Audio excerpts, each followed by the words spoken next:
All right. So we're here. I'm glad to be here with you guys.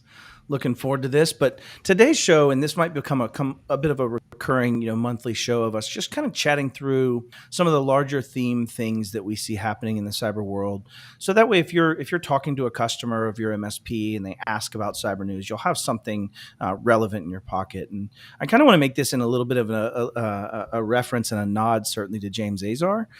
His show in the mornings is where I get a lot of these stories, and I'm able to kind of start thinking about them and curating what I think means something in our space. And we'll try to reduce a lot of the, kind of other ancillary stuff that doesn't mean as much to the non-enterprise world, right? Like the Palo Alto Right. isn't going to make a big difference in your worlds here. So, yeah. So I want to kind of go through a couple of these different articles and talk about some recent events, and then we'll just kind of chat about them if you guys are ready.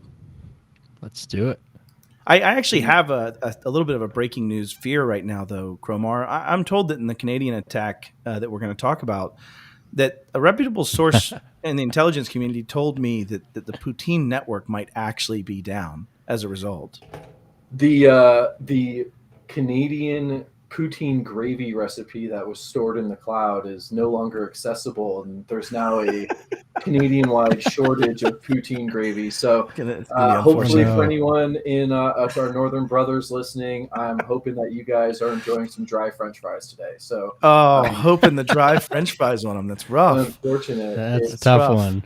Yeah. it, So it, let's you know let's what? lead off.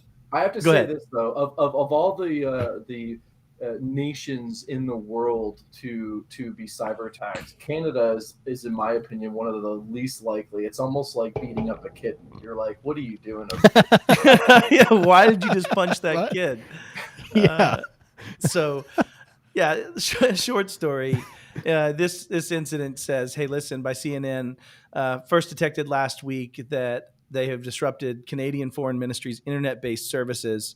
Canadian cybersecurity officials are working to restore those internet services as of Monday night. Critical services for Canadians through the Foreign Ministry were not affected by the incident. So they basically said, "Hey, we had an incident." They took off. They're not saying much. They typically don't. Right. This has come up a couple times from Canada where they've had pretty big cyber incidents and haven't really discussed much. But any thoughts on this, Dom? Like just from a commentary. I mean, we beat up on the poutine aspect, and really, Cromar, 100%. Like Canada, why would you go punch Canada in the face? Like I don't. Right. Uh, Right. I don't know. It'd be like it's almost like punching Switzerland in the face. Like I have an what did they idea do? why. I was going to Well, ask. So obviously, whenever there's some kind of incident like this, there's a Yeah. gain, right? There's Yeah. either a Right. monetary gain or a stronghold or Yep. something they're looking for. What's the gain here? Like I'm not really. They understanding. did just punch wager China in the intelligence. face. They did just punch Well, China they in the did. face They about did. the Olympics and the app. It was a discovery Right. out of Canada that said that. Right. I don't know. That's certainly making a You know corollary where what? there might I not know be. what it is. It was Canada was unveiling the Olympic hockey team roster today, and this was China's way of we gotta taking them stop 'em. down. They want to win the gold medal. It's not happening. Oh, that's funny. Starve them of I would their venture poutine. though, like foreign ministry, right? Like I would venture towards intelligence. Honestly, I really would. Like that's our Department of State, right? I'm mostly not familiar with how that works, but I would venture that there's probably some intelligence to be gathered out of that, right? And here's the thing, and we have this conversation a lot when there's an espionage incident, right? And that's what SolarWinds was. Yeah. We have the conversation about we are doing the same thing. Canada is doing the same thing, and it's sort of this weird, awkward mutual understanding that we all spy on each other in the world, right? The problem Always occurs have. when we go a little too far, and obviously something probably went a little too far here. SolarWinds was a little too far because of the amount of vulnerability that came out of the incident. This was probably some sort of overstep, and like you said, they're not saying much, which makes this kind of hard to speculate on. But my guess would be it's an intelligence gain by someone's intelligence agency. Yep. All right. So let's step into the next one. So this one, we actually have a much more direct potential as to what the corollary is. So the Australian Prime Minister a couple of days ago announced that his WeChat account was hacked and didn't apparently either have 2FA or they surpassed the 2FA aspects of that, or they potentially even had code level access. But ultimately, his account was taken, and it was this really neat thing because they, Kyle, Lyle, back to the Canada piece, back to the Canada piece. The bad actors consider Canada a weak link. Yeah, certainly potential. And we also have a lot of interaction and business dealings between, a lot of interfaces between. So that would make a strong statement, Lyle. You're probably right. But anyway, so the WeChat account is hacked. And there's actually this large protest of saying, we have a huge Chinese population in Australia. They're one of the larger minorities in Australia, and they all use a lot of WeChat. And so that's why during this political race, this is in the middle of a political race against his opponent, who is significantly being beaten up by. And the interesting part about this article is that the Australian government has said, you're interfering in our politics. Like, you are absolutely interfering in our politics by not letting us market to our Chinese population that primarily get their data from WeChat as the governor incumbent. And yet the political adversary has not been impacted. And so the interesting aspect of this to me is really much more on that geopolitical aspect of, trying to really further expand China's Belt and Road Initiative through that expansion and even politics, right? I mean, we've never heard of a nation state being involved in politics. It's a crazy, no. But yeah, no influence happening there. Honestly, my first question is, why does the Australian Prime Minister have his own WeChat account? Like, that seems like a question. It's to speak to the constituency. No, it's to speak to the constituency. It is literally sure. The populace. Yeah. But why is he hold it? Not is his point. account. Yeah, right. Yeah, I'm with you. This makes me feel like I really hope Joe Biden and or Donald Trump had a WhatsApp account and that they were just chatting with folks left and right. It just feels, I don't know why, it almost feels like one of those. But it's kind of their Twitter, like in some ways, right? Like that's the point. Right. And I think he was, and they are, right? So I totally get this one, and I totally understand what they're doing from a political sword perspective, right? You're wielding the inability of the incumbent to stop and defend against the Chinese populace that is a voting member of their populace. It's pretty smart.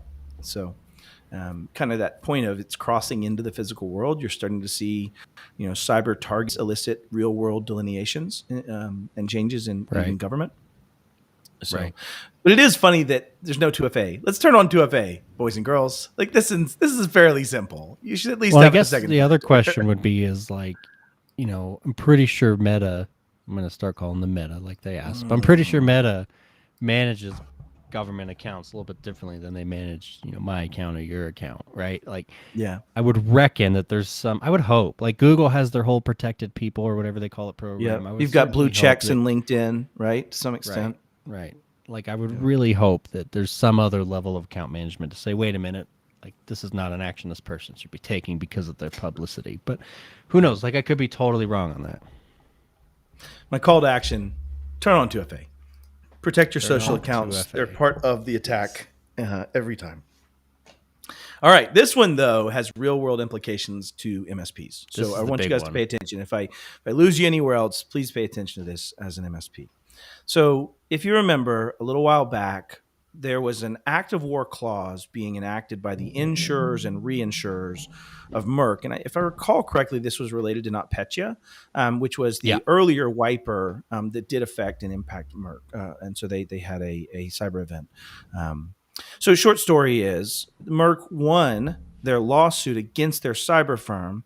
And the judge specifically states that the reason they won was that the insurers had every opportunity to update the language in their policy to include cyber in the acts of war. Right. And so being able to say, hey, this was a nation state, which where you get that attribution, as James said when he announced this, like, or I think it was actually Dr. Gerald Auger. But, where do you get the attribution? Like, how do you know it's an act of war? Who gets to decide that? Is that going to happen in our courts now? Are you going to start defining acts of war in court? Anyways, tangential to the point. From an MSP perspective, what this means is your insurance companies are going to turn around and modify their active war clauses on the general liability insurance, probably on cyber insurance to some extent, and they're going to have that as another tool in their arsenal to not pay, on these claims if possible. So Question this there was for you, Matt. When you say, I'm reading through these articles, looked up a little bit about this. When you talk about active war, this is me not knowing. Does it have to be someone that is abroad or another continent or another nation attacking another? Or is it an internal act of war? Like, where are those definitions drawn? Like, who comes up with this stuff? I think it's in LOAC, and maybe Dom can speak more to it, but I think it's defined in laws of armed conflict and really in between nations. Not super great at this, so like don't take me as an expert on it. There's a couple provisions in LOAC, if I remember correctly, but what's really happened is, I think it was back during Obama's administration, is that it was defined that if a nation state attacks via cyber, it can be considered an act of war, right? That's where the definition act of war first crossed into cyber, away from like dropping a bomb in your backyard, right? Like that's what an act of war was prior to. So now I think these insurers are kind of trying to latch onto that, right? They're trying desperately to latch onto that. And really, I think what it's going to come down to, as far as defining it, you're right, attributing it is very difficult.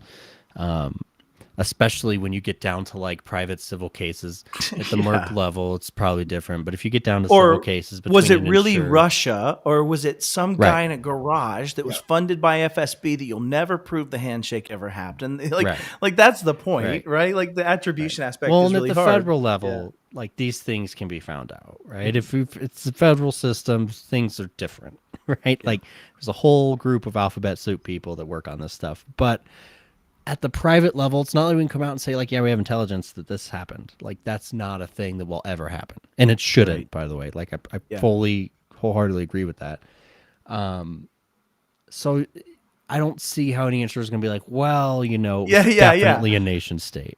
Like, I want to make sure I understood your argument there, right? Like, you're not going to release intelligence classified information about an entity to a private sector insurer so they can win a case against paying an American citizen. Not happening. Like it's not part of like, no, that's not what intelligence does. Ever. No. Yeah. You should know that if you've ever submitted something to the FBI, you never get anything back ever. The catch of that is, so now we're probably leaving it up to like, civil courts and appellate courts to just sort of decide based on, I don't know, like there's no factual data to pull from. So they're just basing it on some trend that they're going to invent. And then what could happen, I hope it doesn't, but I think what could happen is some shitty case law gets invented that accidentally defines whether it's an act of war.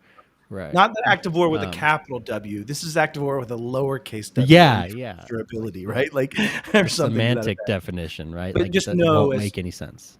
As we wrap this one up, go ahead.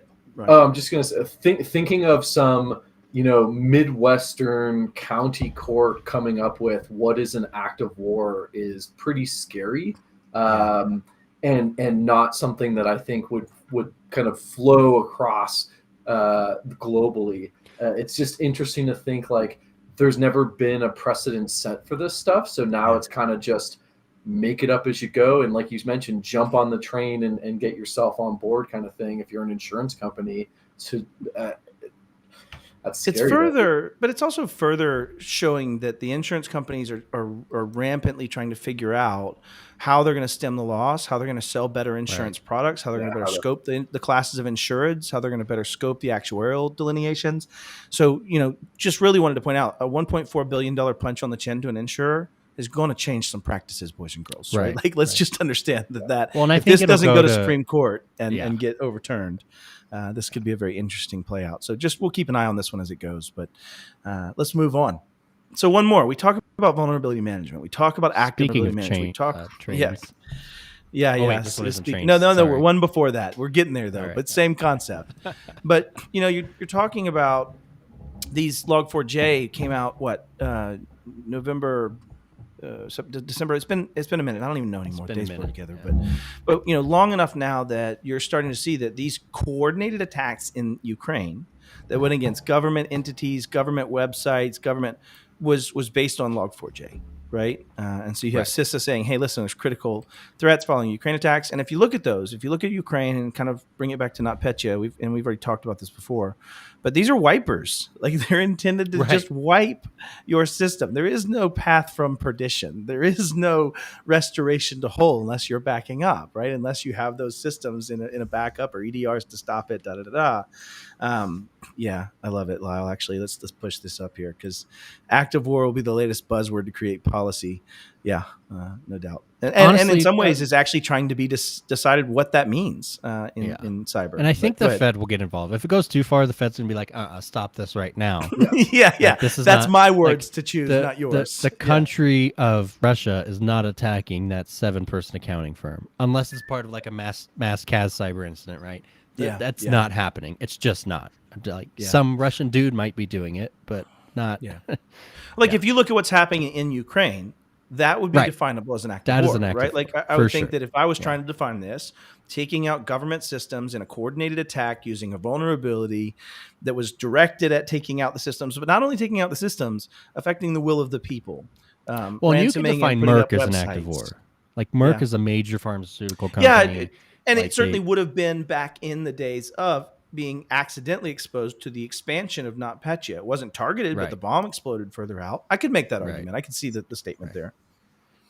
Yeah. maybe. But like a Because major. if I recall you know, correctly, NotPetya was this expansion that shouldn't have happened. It was almost like they didn't have good enough control on where they were targeting with that first one. Am I incorrect Right. on NotPetya? I think that's what it was. I think that was the general synopsis of it. It's been a minute, but Yeah. yeah, I think you're right. They did not control very well. It was not Yeah. well aimed artillery. Yeah. This is but much this well. one- Yeah, nice. This It's not one well was aimed, very, actually. very well aimed. This was a laser, Yeah. right? And it's very obvious what's being done here. And if you read, world news, you know exactly what this is. You don't even have to be a cyber guy. Like okay, like this is phase There's a one of reason you something. shell the beach before you Yes. come on board, right? This Yes. is shelling the beach, if you will, right? Like, Yeah. yeah, we don't have to spend too much time on this because we can get into a really long geopolitical conversation around that. Patch your stuff, man. That's what this one means. Yeah, Like, exactly. Yeah.